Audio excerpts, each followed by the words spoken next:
جبکہ کھوکھر یا محمد شاہ دریائے چناب کے کنارے مقیم ہوا۔ ناظرین، یہ کتاب بیان کرتی ہے کہ گجرات میں عام روایت کے مطابق قطب شاہ کی 3 بیویاں تھیں، جن سے کھوکھر اور آوانوں کے 3 قبیلے پیدا ہوئے۔ قطب شاہ کی پہلی بیوی بھارت نے کھوکھر کو جنم دیا، دوسری بیوی شہد سے کھراڑا یا گراڑا پیدا ہوا، اور تیسری بیوی فتح خاتون کے 3 بیٹے تھے، کلگان، چوہان اور کندن۔ ناظرین، کتاب ذاتوں کا انسائکلوپیڈیا کے ہی مطابق قطب شاہی آوان اپنی بیٹیوں کی شادیاں غیر قبائل میں نہیں کرتے، صرف آوانوں میں بیاہتے ہیں، تاہم وہ غیر قبائل سے بیٹیاں لے لیتے ہیں۔ ناظرین، محمد الدین فوق تاریخ اقوام پوچھ میں رقم تراز ہے کہ آوانوں اور ان کی اکثر شاخوں اور آوان مصنفین کو اس بات پر قطعی اتفاق ہے کہ جناب اون حضرت علی علیہ السلام کے فرزند حضرت عباس علمدار کی اولاد سے ہیں، جو کربلا میں شہید ہو گئے تھے۔ ان کے فرزند عبداللہ یا عبید اللہ کی 9ویں پشت میں اون بن قاسم یعلا سے آوان قوم کا شجرہ ملتا ہے۔ مصنف باب الاوان نے اپنی کتاب کے صفحہ نمبر 126 پر میزان قطبی اور میزان ہاشمی کے حوالے سے لکھا ہے کہ قاسم یعلا کا اصل نام یعلا تھا، لقب قاسم تھا، وطن بغداد، مذہب شیعہ، ولادت کا سال 385 ہجری اور وفات کا سال 473 ہجری تھا۔ 28 سال کی عمر میں فوت ہوئے۔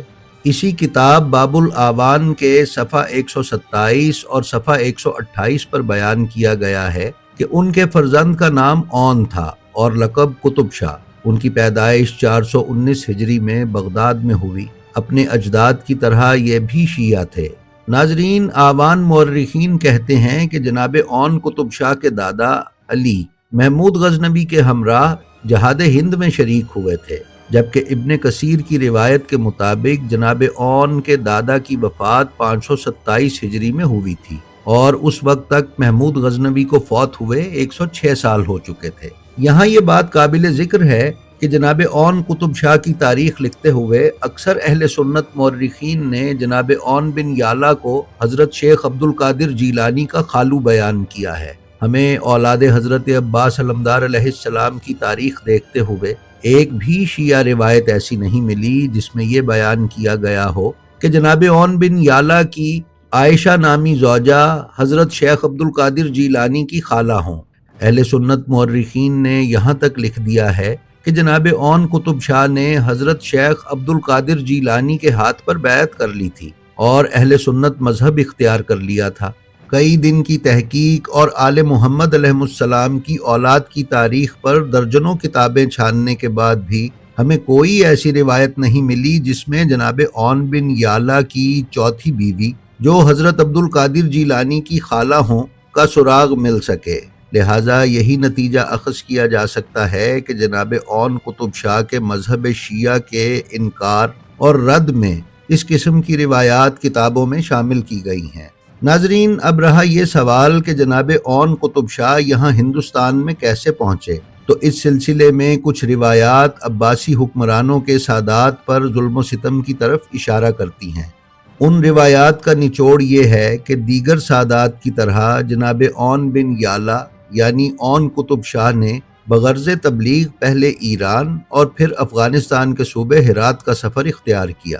بر صغیر میں مسلمان حکمرانوں کی آمد سے پہلے ہی مسلمان مبلغین ہندوستان میں فرائض تبلیغ انجام دیتے رہے ہیں اور سلطنت فارس کے راستے ہندوستان میں اسلام کی شمع روشن کرنے کے لیے اپنی خدمات انجام دیتے رہے ہیں۔ حضرت اون بھی اسی غرض سے ہندوستان تشریف لائے اور تقریباً 5 برس تک کوہستان نمک یعنی سالٹ رینج کے ملحقہ علاقوں میں لوگوں کو مشرف با اسلام کیا۔ یہاں 3 خواتین سے شادی کی اور ان کی اولاد نے ایک قبیلے کی شکل اختیار کی جنہیں قطب شاہی آوان کہا جاتا ہے۔ قطب اور شاہ کا لقب یہاں کے لوگوں نے آپ کی کرامات اور زہد و تقوی کے باعث آپ کو دیا۔ قطب شاہی آوان کی اکثریت مکتب اہل تشیع سے تعلق رکھتے تھے اور اب بھی ہیں۔ ناظرین، آوانوں کا ایک دوسرا سلسلہ جو کہ عباسی آوان کہلاتا ہے، اپنا سلسلہ نسب امیر المومنین حضرت علی ابن ابی طالب علیہ السلام کے فرزند حضرت محمد بن حنفیہ علیہ السلام کے ساتھ جوڑتا ہے۔ ہماری اس ویڈیو کا مقصد کسی کی دل آزاری نہیں بلکہ درست تاریخ اور نظریات آپ تک پہنچانا ہے۔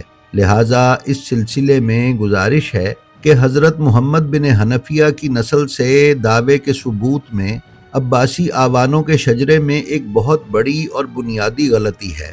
اس غلطی کا اظہار کتاب آوانوں کی تاریخ کے مصنف غلام اکبر ملک نے صفحہ 39 اور صفحہ 40 پر کیا ہے۔ وہ فرماتے ہیں کہ کئی آوان خانوادوں نے اپنے آپ کو حضرت علی المرتضیٰ کی اولاد ثابت کرنے کے لیے اپنے اپنے شجرے مرتب کر لیے ہیں، جن کا زیادہ تر حصہ من گھڑت ہے۔ اگر ان مختلف آوان برادریوں کے مرتب کردہ شجروں کو جمع کر کے ان کا بنظر غائر جائزہ لیا جائے تو ان کے من گھڑت ہونے میں کوئی بھی معقول یا بالغ نظر مورخ شک نہیں کرے گا۔ مثلاً تاریخ الآوان کے مصنف جناب ملک شیر محمد خان آوان نواب آف کالا باغ نے آوانوں کے جد امجد قطب شاہ کا شجرہ جناب علی المرتضیٰ تک پہنچایا ہے، جو کچھ اس طرح ہے: حضرت میر قطب شاہ بن شاہ طاہر غازی بن شاہ طیب غازی بن شاہ محمد غازی بن شاہ ملک آصف غازی بن شاہ بطل غازی بن شاہ عبد المنان غازی بن محمد بن حنفیہ بن علی المرتضیٰ۔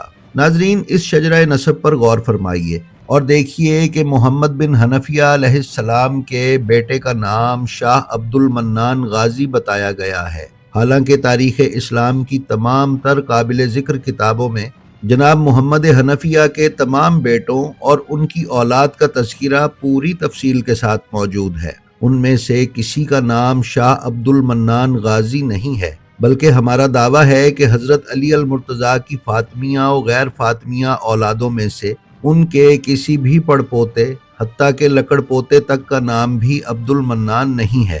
یہ بیان کرنے کے بعد غلام اکبر ملک نے اپنی کتاب آوانوں کی تاریخ میں دیگر آوان خانوادوں کے شجروں پر بھی اعتراض کیا ہے۔ جی تو ناظرین، یہ تھی ہماری آج کی ویڈیو۔ ہمیں امید ہے یہ آپ کو پسند آئی ہوگی۔ اگر آپ ہمارے چینل بلینڈ آف ہسٹری پر نئے ہیں تو ہم آپ سے گزارش کرتے ہیں کہ اسے سبسکرائب کر لیں اور اس کے بیل آئیکن پر کلک کر کے آل نوٹیفیکیشنز کا انتخاب کر لیں تاکہ آپ ہمارے کسی ویڈیو سے محروم نہ رہ سکیں۔ اس کے ساتھ ہی ساتھ ہمارا جو ویڈیو آپ کو پسند آئے اس کا لنک اپنے حلقہ احباب میں شیئر کرنا نہ بھولیں۔ ہم آپ سے یہ بھی درخواست کرتے ہیں کہ اپنا اور اپنے متعلقین کا بے حد خیال رکھیں اور خلق خدا میں آسانیاں تقسیم کرتے رہیں۔ خدا آپ کا حامی و ناصر ہو۔ السلام علیکم۔